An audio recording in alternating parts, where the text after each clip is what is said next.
And now, the Squadcast. Alrighty, folks, welcome to the Squadcast, where we break down the top stories from the capital region and beyond each and every week. But it's a special pandemic episode here. I'm with Vic, the owner of Clark House Hospitality, and Little Pecks, where we are recording from, the library of. Sam, and I'm Jack. First off, let's just note, we are practicing social distancing. 6 feet away. 6 feet away at all times. You're like 7 feet away with those long arms. I was born to socially distance myself You're the tallest from people. guy I've ever been on a Vespa with. Yeah? We were riding around on the Vespa. We were.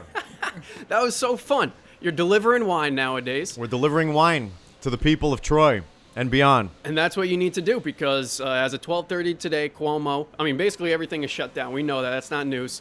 But the restaurants, thankfully, you guys are still going. Because I've been eating out every single day, every single meal, mostly delivery the past few days. But if you guys go down, that's going to be the true crisis. Watching Americans have to cook for themselves. Can you imagine? I can't imagine because when Italy said they were shutting all the restaurants, you say, okay, they're probably going to eat even better at home. That's not the case with Americans. They just don't cook. And they're lucky to have a kitchen, or a microwave. Most people's Americans ovens don't is a cook at storage home. unit.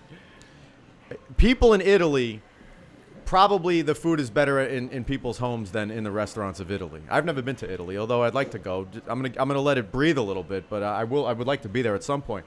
But in the United States of America, it's not like these kitchens are all of a sudden being activated. It's going to have to be. That's probably why the Campbell soup is all sold out and your fresh produce is still sitting there waiting to be bought. Yeah, it's madhouse at all the grocery stores. Everyone is going after our two sponsors of this program. One being Guinness, which is... Sam, why would you introduce it so early? That's the punchline. Oh, I thought you were... Put it back. Put it back. Rewind. One is Guinness, one of the most eloquent beers to get you through a quarantine. It's there with you. It's never hurt you before, and it's going to get you through this. The other that's going to help you is Old Faithful toilet paper. Oh, it's my time to shine. There you go. Boom. Boom. And what's Just our don't tagline? walk out of here with that, please. Because So, yeah, we won't steal your toilet paper, Somebody Vic. keeps taking it, really. But if you're trying to stay squeaky clean during quarantine, There you go. get your roll of toilet paper while you can at your local Price Chopper, Hannaford, Walmart, wherever you're be able to find it. Fingers crossed because they're pretty sold out. But squeaky clean during quarantine with our sponsor here at General TP. No, just General Toilet Paper is General Toilet sponsoring the Paper, program yeah. today. So we want to thank them for their support now and always. It's crazy how they're the first item off the shelf everywhere. But there's been like a huge backlash against the fact that it's toilet paper being bought out.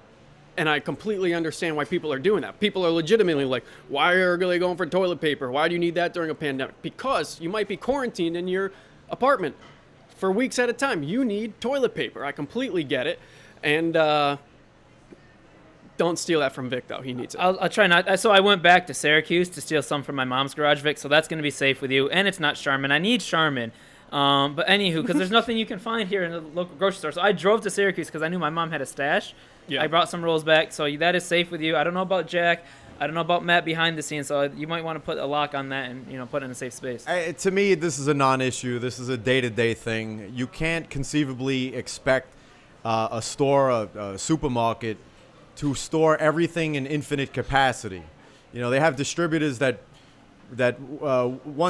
twice a week from Maine's Food and Paper in Binghamton will deliver a truckload of toilet paper, and they don't expect to sell that much. But in a few days, the shelves are restocked and replenished. So this is a temporary thing. I'm sure that all the toilet paper will be back in the shops again, tomorrow or the next day. Sure hoping It's so. not a big deal. It's Non-story. popping up. And shout out to all this industry workers in grocery Yeah. who are working overtime, cleaning and stacking the shelves. Because there's people like this one guy out in, his name is Noah Calvin, who, before this happened, drove 1,300 miles all around Tennessee and Kentucky, basically stripping little Dollar Generals and dollar stores of all their supplies in anticipation for this, where he was going to flip it and price gouge on Amazon. Now he has 17,000 units in his garage at home. Him and his brother went all around with a U-Haul truck, absolutely hustled, and then Amazon shut down their account for price gouging. Now he's got a garage full of supplies that Americans need in their most dire time. And I think that's who's going to interrupt the service industry that you're saying is going to, keep being replenished. It's people like this that are putting a fork in the road. Well, I applaud ingenuity, but this man that you refer to has no moral compass and no business ethics. And eventually, people that operate that way, through probability or karma, go out of business. But that being said, there are people or companies who are adapting what they're doing to exist within this turmoil right now, because, as we all know, within turmoil lies opportunity. Mm-hmm. And so companies and businesses will thrive in this type of environment by providing services that people are looking for, and that's not a bad thing. This guy is not one of them. No. Just because he's not a good guy. You don't really want to take advantage of people in a situation like that, but you want to be there to give them what they need. Mm-hmm. And that's two very different things. That's what your NBA players are doing. Yes. Sam's one of those sports guy who thinks the world is ending because he has nothing to bet on. Yeah, I have which nothing is just, to watch. I have nothing to oh, bet on. God. Like, I have to read books these days. I got to whip out my old PlayStation. I Get got to do over something yourself. to, let the day go by. So MLB is canceled, NBA, soccer, all this good stuff. But fortunately, the communities within those sports organizations are paying it forward, right? So there's a lot of, part-time employees that work at the facilities, work at the stadiums, that if they can't go into the stadium and work, that's there's bread on the table. So Mark Cuban, Zion, Giannis, all these players, and I'm sure there's more celebrities and more wealthier individuals out here who are contributing, but they're starting a fund to make sure that those people are still getting paid during this time, so they can put food on the table, so they can go get toilet paper, they can get the things that they need at the end of the day, because if they're not working at the stadium, I mean, that's their job right there. So it's we got some good things happening in the community that we are seeing, leaders like that are trying to put a more positive light on everything. I think we need more of that. We and do. I've seen a lot of it. Seen a lot of the community coming together. We were out and about a little bit in Albany. I basically have gone out for work. Other than that, I've been quarantined in my apartment at the Nick, which has been a great space to be quarantined. We got a rooftop deck. We got a game room. What else do you need in life? We have a kitchen, too, for when, if Cuomo puts a mandatory shutdown, it'll be down for 14 days. That's going to be crazy. I think that's going to be the biggest shift, because it's a shift in culture. We'll see. I've met with the senior staff here on a daily basis to talk about different scenarios that we can continue to operate and keep people working in. The goal here is that every employee, we've got 50 people working for the company, that they all get paid. And so in order for that to happen, we have to come up with creative ways to keep people working. Mm-hmm. And one of them is delivery service. Now, when they close down a restaurant, does that mean that the kitchen is closed? Like no one's allowed in? Or does it mean that it's closed to the public? Mm-hmm. And hopefully we can all continue to remain in business as a delivery service. Yep. And if that's the case, we'll be fine. We're nimble enough to evolve as a company, and our customer base is so loyal and supportive that I'm sure they're going to be able to at least call for food deliveries. And this way our kitchens can kind of keep putting product out there. Well, yeah, Grubhub is waiving fees for independent restaurants. You guys and use Grubhub? We don't use Grubhub. Why no. not? I just didn't like some of their percentage fees associated with that. And then, well, that's and what they're previously, taking off. We have such a high commitment to quality, and the food is best when consumed immediately. No, I agree. So in order for us to go to a delivery format, and again, we've discussed it, we're going to have to modify the menu for food that travels well, especially in the capital region as people are more spread out over here. Mm-hmm. So, most of what we cook is not designed to travel 20 minutes. Yeah. We can make a menu for that purpose. Mm-hmm. And so that's what's being discussed with our kitchen staff right now. All right. Good to know. Yeah, because if you can't order that food that you like over Grubhub, I've personally never ordered off of Grubhub, not once. I've always gone and got my food. I've always made my food, or my girlfriend's made my food. And not everyone has that access, though. Most people rely on delivery. So that'll be the most interesting shift. What do you hope happens, though? What do I hope happens? I hope that the precautions that we've already taken as a society will provide immediate benefits. And I really think that we've changed our culture in a lot of ways by being focused on sanitizing and keeping things as clean as possible, and disinfecting every square inch of all public spaces. Okay, these are good practices. So I would hope that already we've affected the spread of this virus by doing so. It seems like all restaurants sent out a very similar memo about how they're aware of what's happening and the precautions they're taking, but we're staying open. And it seemed like it was a very copied message. Was that something from the governor? No, not at all. In fact, we kind of came up with that message. Our senior staff met right after the NBA announced that they were suspending operations, and we kind of crafted a message that a day later, looking at what all the other restaurants did, seemed pretty similar.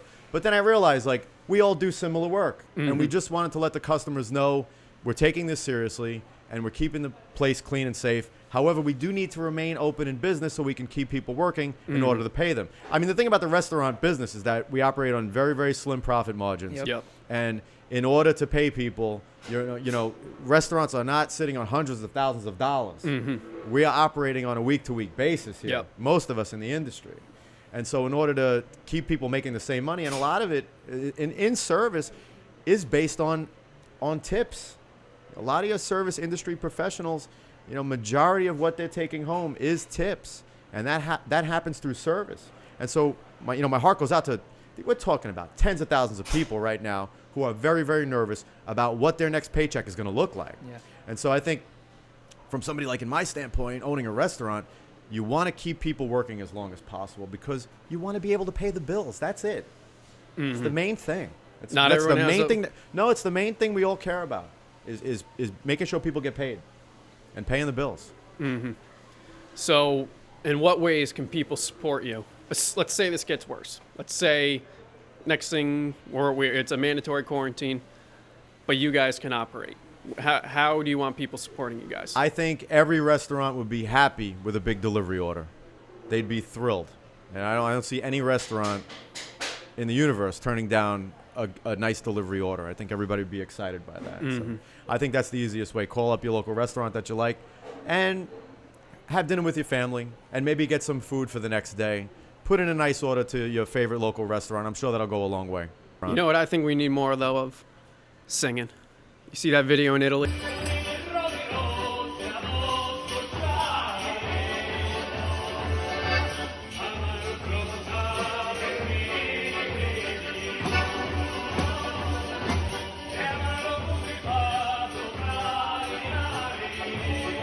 Ciao, Bella, ciao, Bella, ciao, ciao, ciao. That's just the only Italian song you know, but it was similar.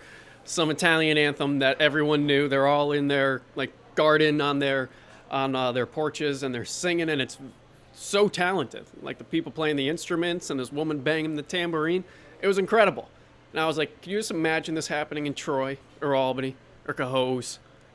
I wish. Even happened in Spain with fitness. I mean, no excuses for anyone who's trying to do yoga classes still, go to the gym, because there's a fitness instructor on the middle roof, a central rooftop, and then the buildings around them, and he's still doing instructional classes. So, you still get positivity out here, and people are still dedicated to what they're passionate about. And people were passionate yesterday, too, at St. Patty's Day. A little too passionate. Yeah, so there was probably, 25 people in downtown Albany. I think 20 of them were UAlbany students. So they're really dedicated to their cause and their passions there at UAlbany. The parade date was canceled, but, people were still out there, celebrating their culture and their heritage and being St. Patrick's Day and all that stuff. I think as long as you're smart, I've been smart. I've gone a couple places, and I know because of that, I'm a high risk. Anyone who's out in public right now, you're at risk. So just be very cognizant of who you're interacting with and what you're doing and where you're going. And I think we'll flatten the curve, as they say. Well, China's been making progress. What does our friend Corey Nelson always say? We're taking it day to day. No. One day at a time. We're taking it one day at a time.